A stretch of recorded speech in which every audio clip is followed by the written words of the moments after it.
Hey everybody, it's Jason Blaha here, and I had a subscriber ask me if I could talk a little bit briefly again about exercises that move the body through space and if they produce a different training response versus stationary lifts where you're seated or whatever else is going on. So let me put on my +5 out of weaponsmithing, work on skilling up my crafting a little bit, and let's talk about this. This is an interesting question. And yeah, the Russians did a lot of research on this particular thing back during the Cold War when they were trying to develop superior athletes to us, and actually they were pretty successful. And one of the things that the Russian researchers noted was that when they trained athletes with exercises that move the body through space, move your body against gravity, not just moving a weight, that they got a slightly stronger training response. Athletes gained strength slightly faster, they gained muscle slightly faster. They postulated that there was some response in the body that had to do with your body itself moving against gravity while moving weight. And so what do I mean by exercises that move your body through space? A squat, a deadlift, a chin-up, a pull-up, a dip, hell, even a push press. And for people who don't believe that, because I've postulated that before and mentioned this before, and there are other channels back when I first started out, and I believe even like Ian McCarthy has said, no, that's not true, that all that matters is resistance. All muscles know is tension and resistance, and that's all they know. They don't know stuff like that. They don't care about stabilizers or anything else, but that doesn't seem to be the case. I mean, case in point, when you take someone who's not on a bunch of drugs, because obviously people get on enough drugs, anything works. Anything works. But I mean, just in your experience, even anecdotally, let's not even look at with the data the Russians had from all those years ago, which is interestingly enough. In your experience, does a person get a better developed biceps and back if they do a bunch of lat pull downs on a machine versus someone who goes and does a lot of chin-ups and pull-ups and gets really strong on chin-ups and pull-ups, particularly they get strong enough to do them weighted, versus the guy who can do the whole stack on the lat pull-downs. When you compare the two, just in your experience, I'm not saying people haven't gotten great results doing the lat pull-downs, but in your experience, don't the people who do a lot of the body weight type exercises, even weighted body weight exercises, don't they end up with a little better development? Just if you had to guess, just looking at different people you've known over the years, those of you who've been training, I think most people are going to agree, yeah, they do get better development. Don't most people, when you really think about it, feel like a weighted pull-up is more effective than a lat pull-down? It does seem to be the case. You get better development out of a squat instead of a leg press. Again, a lot of people would try to argue whether the leg press gives more. I don't think that it does. Again, noted some of the greatest leg development in history have been done by people who focus heavily on the squats. Now, while we have the Russians with their data and their speculations, they felt that there was some hormonal response involved. Maybe it had to do with like a higher growth factor release or something going on with moving the body against gravity, even when a weight is added. Because again, if you're squatting 500 pounds, just your body weight moving with the 500 pounds on it. Versus, weight on a leg press, that there was a different response in part due to a hormonal difference of your body recognizing it was doing something against gravity, that the pull of the earth actually did matter as far as your body was concerned, that it just affected the training response. They didn't understand the causation. They had hypotheses like that having to do with hormones being different, some anabolic hormone release being different possibly due to that. But they never fully understood it. Others speculated that maybe it had to do with stabilizers to some extent. Had to do with stabilizers. Now, the interesting point, we could say, well, how much of it is stabilizers? And that's a possibility. Maybe it's both. But I mean, there have been different studies done over the years. And again, we have to take EMG studies with a grain of salt. They're not the be-all, end-all. And I want people to understand that. So before people jump up and say, Jason, I thought you said EMG studies are limited usefulness. They're not always as accurate as people want them to be. They're not. They aren't. But I've seen interesting notes. There have been some EMG studies that showed when people do like a standing barbell press versus a seated barbell press, that even though you can't move as much weight on a standing press, like a strict standing press, most people are going to be a little bit weaker than what they can do seated. Because all these stabilizers are involved, sometimes you actually sometimes can't move as much weight, but they got just as much shoulder activation with less weight. And maybe it has to do with the stabilizers being involved in causing a radiant effect. Something Pavel Tausalin has talked about. Remember when I had CJ on here, CJ, who was working on his PhD in biomechanics at the time, was talking about radiant effect, and that you can't activate just one muscle, that when you start activating multiple muscle groups, they cause additional stimulation to nearby muscles, or they work through kinetic change. Even if you try to isolate them, you can't always isolate a muscle. And he talked again about radiant effect of secondary muscles, again, growing quite a bit from training, or even causing additional muscle fiber recruitment in primary muscles. And that would make sense. That could be a factor involved here, and that would explain the stabilizers potentially causing just as equal of development and actual activation, even with slightly less weight on a standing versus a seated press.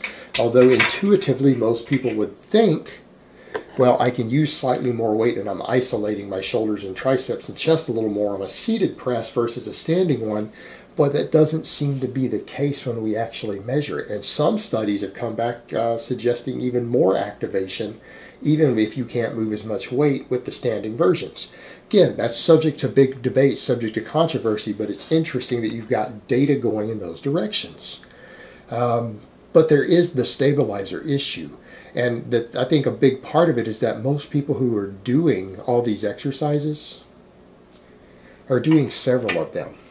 All right, and we know when we look at things like a chin-up versus a lat pull-down, chin-ups work the biceps a lot more than a lat pull-down. They work the upper chest. The upper chest gets involved in a chin-up that doesn't get involved in a lat pull-down. The long head of the tricep gets worked more. The abdominals and core get worked tremendously. We've noticed that chin-ups cause just as much core activation as a crunch does.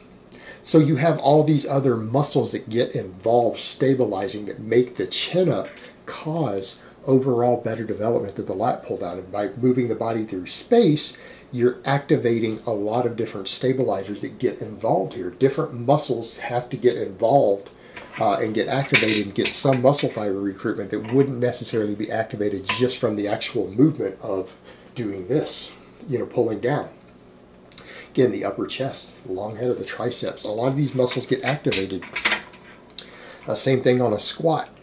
There's a lot of muscles that get involved. Your traps even get involved. We know from BMG studies your traps get worked on a squat. All right, your core, your abs, your lats even get a little bit of work on the squat. That doesn't get worked on the leg press. So a lot of it could be this carryover of radiant effect and stabilizers being involved by these exercises that move your body through space or require you to stand or do different things that causes. It could be all of these stabilizers being involved in the overlap of them that just leads to overall better development. All right, it just leads to better development. Because, I mean, we do know that these different exercises that move you through space oftentimes work extra muscles that you wouldn't think about because of the different pulls and stuff on the body. And if you're doing multiple of these exercises, you probably do just get better overall results because your muscles throughout your body are just getting more work. Meaning the chin-ups are giving your chest some extra work. It's giving your triceps some extra work. It's giving your abs some extra work. Well, of course that's going to lead to better development, because that's going to give you an additive effect to your other exercises. All your pressing exercises are getting additional work beyond the pressing added to your chest and your triceps and everything from the chin-ups. Same thing, I mean, a weighted dip uses a lot of different stabilizers, more stabilizers than a bench press uses. And so it can be that additive effect of all of these exercises just over time, the cumulative effect of all of that. And it could be the possibility that the Russians were right as well with the other hypothesis that there could be some different hormone release in the body. And I don't mean hormone release like testosterone or something, because we know that the testosterone release from training and the meta-analysis that have been done doesn't seem to affect muscle growth actually. Not in any measurable way. But it could have something to do with the amount of IGF-1 or MGF or one of these other growth factors directly at the cellular level in the muscles, that maybe the pull against gravity itself is giving the muscles a slightly different response. And maybe it's the combination of these things. But it's interesting, and I mean, we do note that. I mean, look at the number of people who actually do a lot of calisthenics, and only calisthenics, or even with weighted vests or some weights added sometimes. There are people who actually reach quite a reasonable level of development doing this. There's quite a few out there. It's unquestionable that it works. It's unquestionable that it works. The results are there. The only thing calisthenic guys really struggle to develop is their legs in comparison to weights. But it's the issue is you can only get so much weight doing a one-legged squat on your legs. You can't really develop your hamstrings because you're not moving around enough weight to do so, because you just don't weigh enough to make these exercises particularly effective for the lower body to the same degree. But again, and when you think about it from that same perspective, all these body weight exercises people are doing, they're moving their body through space. But if you were to go throw a barbell on your back and squat, you're still moving your body through space. You're just adding weight. So essentially from that perspective, a squat is no different from a weighted chin-up. You're still doing a body weight exercise in which you're adding resistance. Just in the case of a squat, you're adding a tremendous amount of resistance compared to your body weight oftentimes. But the idea is the same. And it's just interesting to look at, particularly when we look at the fact that the Russians noted this and all that research over the years, and they invested a lot of money and efforts into that. It was really important to them, and they were the first ones to actually find some measurable difference there. And it was significant enough and repeated enough in their findings that they implemented this for their athletes. They implemented this for them, and before long we noticed that all the Olympic athletes for the Russian team were doing all sorts of Olympic movements and squats and all sorts of stuff with a barbell that moved their body. And I'm talking even their runners, their tennis players, everybody. And you know what? They did pretty good as a result of it. So it's a good question to look at, and I mean, and it would explain a lot. I mean, when you look at the overall development you see in a lot of these calisthenics guys, the overall development you see in a lot of gymnasts and everything, a lot of this makes sense. And it's, people would say, well, they can't always get more resistance if they're doing body weight. That's true, but if they do enough volume, it's still the same as doing really high reps, is it not? Even with your body weight. Meaning, if you only weigh 150 pounds, but you did 100 chin-ups every day, that would still be a ton of workload. It would still be a lot of workload. You could still get tremendous development and growth from doing that, even with a limited body weight. It's just you would probably do a little better if you added some weight to it. But yeah, it's an interesting topic, interesting question, and maybe one day science will look a little more closely at it. We'll get deeper into it and understand it a little better. But nonetheless, we know that it works. And anyone who really studies people knows that these exercises just recruit a lot of muscle mass, and they tend to promote overall good development in the body, good athleticism, good strength. And so people who are interested in being multifaceted, they care about muscle size, they care about athletic performance, they care about all of these things. These sort of exercises should probably be the staples of your training. Anything that moves your body as part of the lift is probably going to be an overall useful exercise for you. All right, guys, but that's really all I have to say on that today. I hope it's been informative, and I will talk to you guys next time.